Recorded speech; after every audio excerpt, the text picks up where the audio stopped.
வடிவேலு பத்தி கேப்டன் விஜயகாந்த் மகன் சொல்றது சரியாதான் இருக்கு. மறைந்த கேப்டன் விஜயகாந்துடைய இளைய மகனும் நடிகருமான சண்முக பாண்டியன் நடிச்சு லேட்டஸ்டா ரிலீஸ் ஆன படைத்தலைவன் படம் கலவையான விமர்சனங்களோட முடிஞ்ச அளவுக்கு பாக்ஸ் ஆபீஸ் ஹிட் அடிச்சிருக்கு. அதை தொடர்ந்து இப்ப கொம்பு சிவி படத்துல ரொம்ப சின்சரா நடிச்சிட்டு இருக்காரு. இதுக்கிடையில அடிக்கடி பல யூடியூப் சேனல்களுக்கு இன்டர்வியூவும் கொடுத்துட்டு இருக்காரு.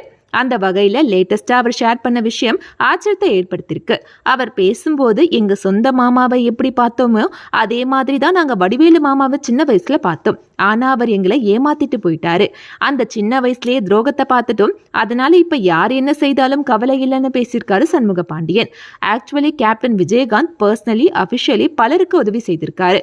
அவர்கள முக்கியமானவர் தான் வடிவேலு.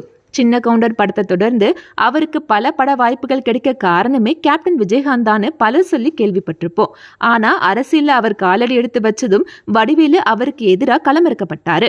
நன்றி மறந்த வடிவேலுன்னு பலர் அவர் மேல குற்றம் சாட்டின நிலையில கேப்டன் மறைவுக்கு கூட வடிவேலு நேர்ல வந்து இறுதி அஞ்சலி செலுத்தல.